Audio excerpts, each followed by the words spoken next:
Action removes thinking. When you're doing work in itself, it doesn't allow you to step back and think about everything. Hmm. So I'm very careful not to do too much work during the day that squeezes out thought.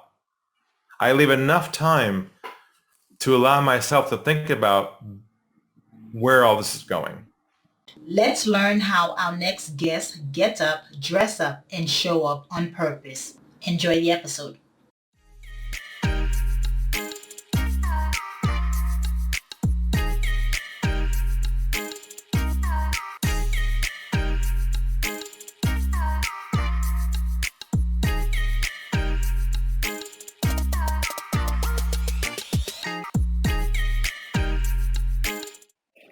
Hello, morning enthusiasts. Welcome to the Best Morning Routine Ever podcast. I am your host, Dr. Lunid, and today I have the honor of introducing a very special guest to the show, Ari Galper.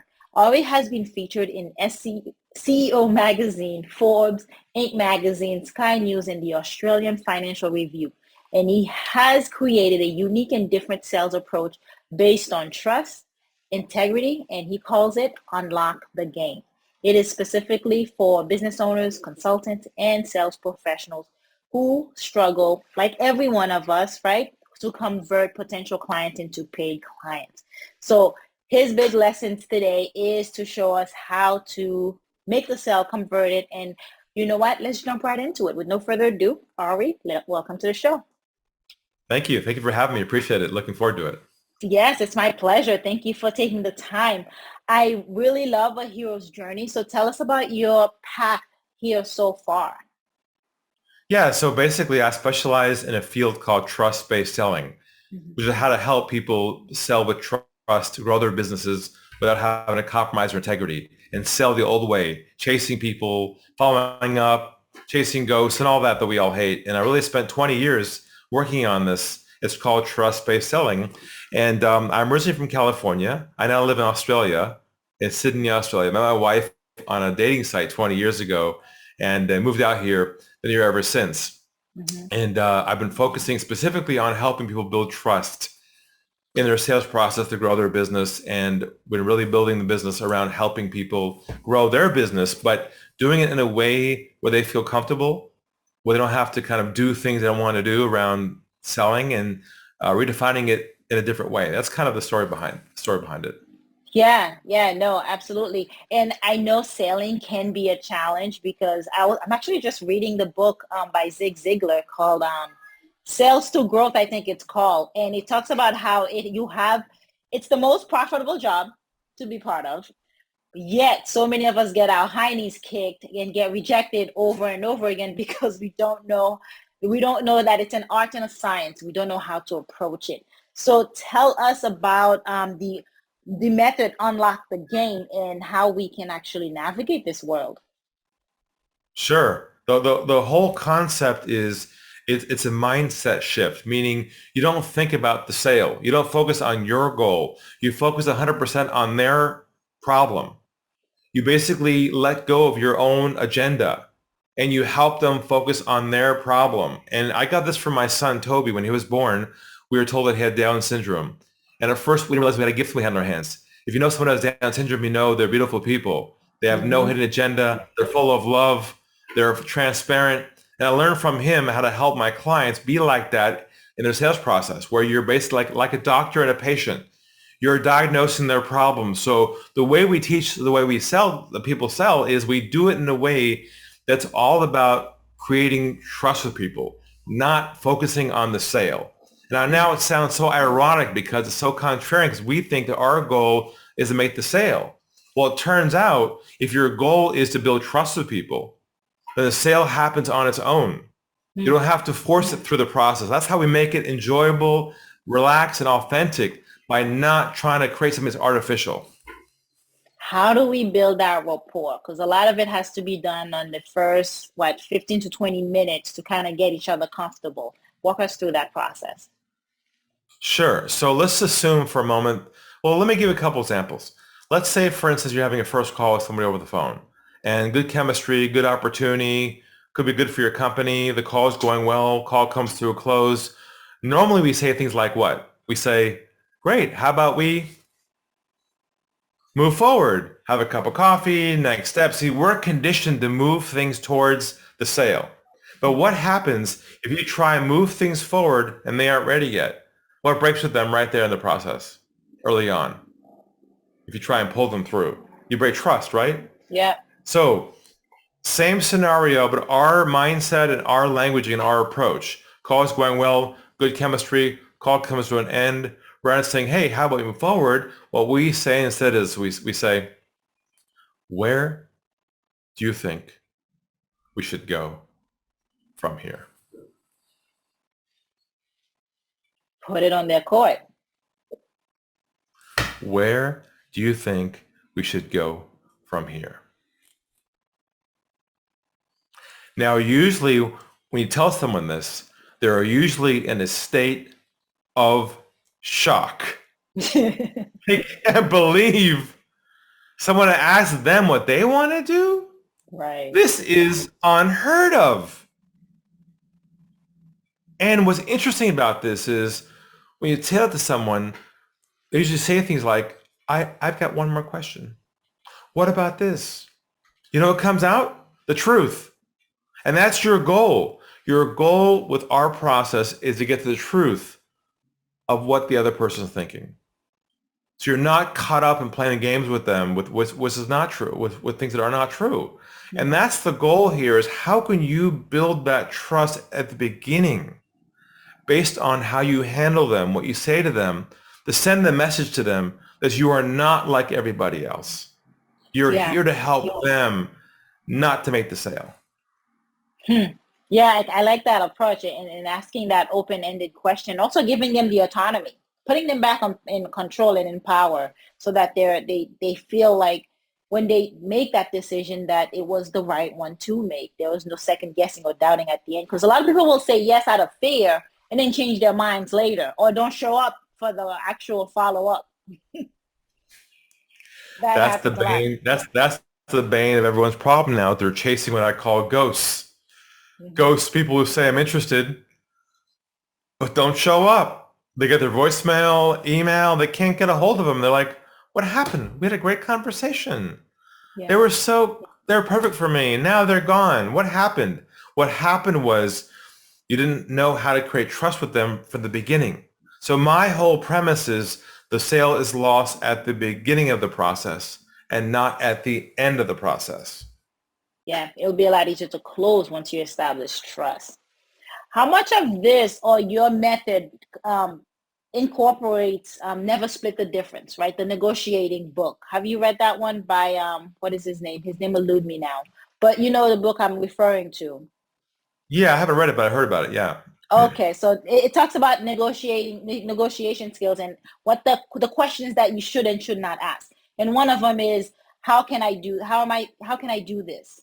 You ask what and how questions, not what or why, because that seems to be more intimidating or more attacking, right? Do you teach anything in that? No. Okay. Nothing like that. That is a different context. Yeah. That is negotiating a situation of terms. Never split the difference though. So we're negotiating, you could be negotiating price. Okay, so I guess let's talk towards the end of the sales process then, right? How do you, because a lot of service-based businesses make their own prices and sometimes they're high-end ticket prices. And you get into that negotiating aspect of it. How do you retain that integrity and that trust when it comes down to closing the sale and making sure that it's profitable for both parties? Let's role play right now. Why don't you be the customer and I'll be me, and you tell me what let's have the competition now. What would the customer say to me about price? Go ahead and walk me through that. What would you imagine them saying? That is expensive. Whew, can't afford that. You're right. You're right. It can be perceived as high. Absolutely right about that. From the outside in, it appears that way. If you haven't had a chance to actually use it and get the result, definitely understand why that feels that way. No doubt about that, for sure.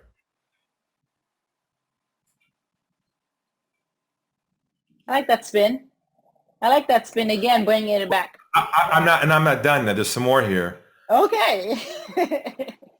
I see what happened there. I just created that pause, and you jumped in. That's what I'm. This is not a negotiation. This is trust building, right? So I said to you, you're right. What I did was I diffused the pressure. I diffused the tension. You see, it's not a negotiation. It's diffusing the tension, taking the tension out of the process, and re-engaging again to build trust again. Then I'm going to say to you, I said, would you be open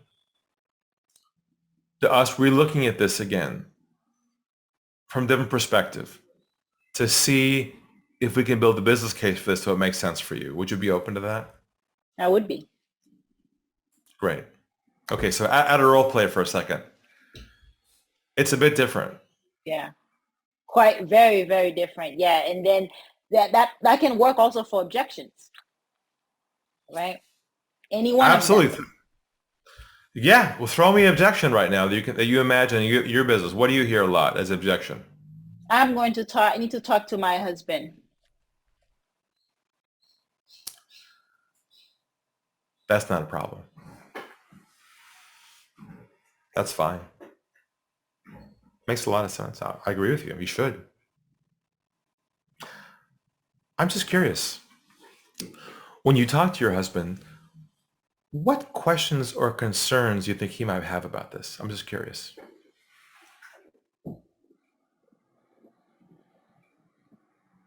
He'll want to see the numbers to make sure that it's a right fit. Right. And how do you feel about it? Do you feel like it's the right fit so far? So far, yes. Okay. Is there any questions she might ask that you feel like you don't feel comfortable with yet that I can provide you with some help with to answer for her? Or do you feel like you have everything you need at this point and that you feel confident that she'll understand what your thinking is around this? Yeah, I feel confident I can break it down to get them to understand. No problem. That's good. I just want to make sure you're comfortable. No problem at all. You know what I'm thinking? What you thinking? Would you be open to the idea of us possibly having a call together where I can be available for answers and questions that you might have about this with her together, and I can help you in the process without any pressure at all and no momentum forward, but simply to be there as a resource? Because I would not be surprised if she has other questions beyond this. Would you be open to that idea? I would be open. Yeah. Okay. We can schedule. Add a role play. So add a role play for a second. Yeah. Yeah, that was good. That's usually the follow-up is getting everyone on a call to clarify anything that needs clarification. So yeah, that I can see why you're number one. So 20 years doing this one thing helps refine the languaging, the delivery, and the purpose. Yeah. It's fine tune. Any books in the making? Are you working on anything now? I have a new one I'm working on now called The One Call Sale. Ooh. Where you compress your sales cycle from multiple steps into one single conversation, where you onboard somebody on one call versus following up proposals, next step, follow up. All that can go away. The reason why people are chasing other people is because they didn't know how to build trust with the person in the beginning. Yeah. I'm assuming they're qualified, of course. Yeah. And do you find it that there's a saying that 12-point touch before somebody buys? Do you find it with your system then that's out the window because you're more, it sounds like you're very efficient and effective with how you target and close these sales? A long sales cycle is due to a lack of trust.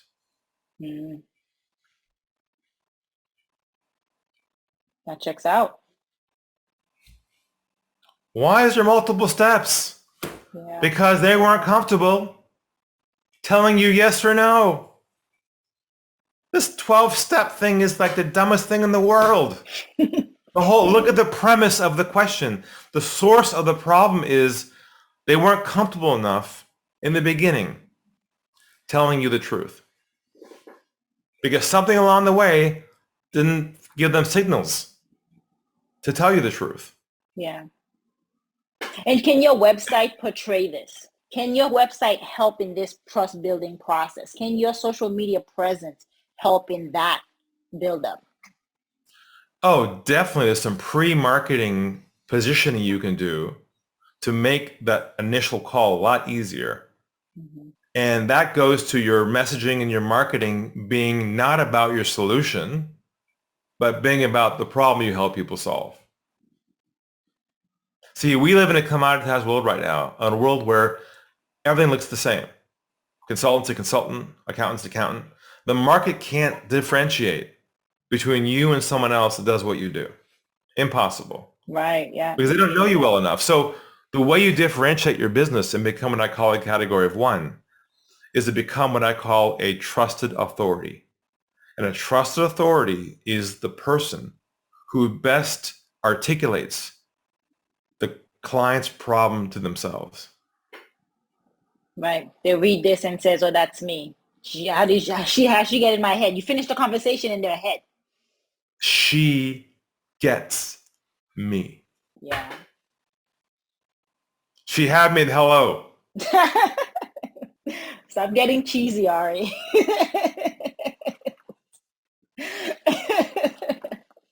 Let's talk about your morning routine, because I know with everything that you're doing, there's principles, there's steps. And for you as an entrepreneur, you have habits you have to put in place to be successful. So how do you get up, dress up, and show up? Well, I have this sort of framework that I think about during the day, which is the 80-20, which is the 80-20, which is the 80-20 principle. Mm-hmm. I make decisions and do certain things that I know will create the biggest impact. Mm-hmm. Nothing during my day is equally weighted. Everything's forced into a priority. Yeah. And only the top two things get my attention. Because the top two things out of the 10 make the biggest impact of the 10. And that requires filtering and letting go of things that are low value to do. Mm-hmm. Right? There's $10 hour work, there's $100 hour work, and there's $1,000 hour work. Mm-hmm. $10 work is like scheduling somebody on a call. $100 work is like doing the functions in your work, like your accounting, your delivery of your work. $1,000 work is working on your whole system to make sure it's efficient and working well. So you have to I ask myself the entire day, what kind of work am I doing right now? $10 hour work, $100 work, or $1,000 work? I like that. Yeah, that puts it in perspective, because you think how much you're worth in an hour. And if you can delegate, automate, or delegate it, then that you buy time. That's the only way you can buy time, by delegating or automating of your system. Look, right now, this for me is $1,000 work with you. Yeah. Because the impact of our conversation to others listening could be a game changer for them in a multiple, exponential way. Absolutely. What about your morning routine? What are some habits that you have that are non-negotiable in the morning to prime you up for the day? Well, I don't really prime myself up for the day. I get up early. I have appointments. I live in Australia, as you know. I'm from the U.S. I'm from Sydney. I live in Sydney now. I've got clients all over the world, primarily, North America and Australia. So early in the morning, I've got my U.S. clients, afternoon Australian clients, but I also have space that I set aside for myself for walking for an hour and a half as much as I can to allow my brain to think, because action removes thinking. When you're doing work in itself, it doesn't allow you to step back and think about everything. Mm-hmm. So I'm very careful not to do too much work during the day that squeezes out thought. I leave enough time to allow myself to think about where all this is going. What's working? What's not working? What are the needle movers? What to focus on? And I got this influence from my mentor and friend named Perry Marshall. He wrote a book called 80-20 Sales and Marketing. Get that book. It really helped me frame this very clearly. Yeah, I read that one. That was a very good one. Okay, Ari, how do we find you? Where do we connect with you? Best place is probably two places. First is unlockthegame.com. My book is there, my latest one called Unlock the Sales Game. You can get a copy of it there. There's also a free masterclass, but also on LinkedIn. I'm very accessible there. Just have your visitors connect with me there, say hello, introduce themselves. I also have a show there once a month called Stump the Guru, where you can jump on live and throw me like we just did right now. We did a Stump the Guru session where you threw me an objection or a tough scenario, and I had to answer it for you live. And I do that once a month. Oh, that's fascinating. Thank you for sharing some serious, some insightful stuff about selling. You're debunking a lot of the myths out there when it comes to selling, and just having to focus on building trust and being authentic. That really is a game changer. It truly does unlock the game. I thank you so much for coming on today and sharing that. Thank you for having me. It was a pleasure. It's a pleasure. Hope you enjoyed today's episode. Please comment and tell us what was your favorite part, your favorite habit that you are going to try out for yourself today. Comment below. If you haven't already, be sure to subscribe. Until next time, I will see you at the top of your best morning routine ever. Stay blessed.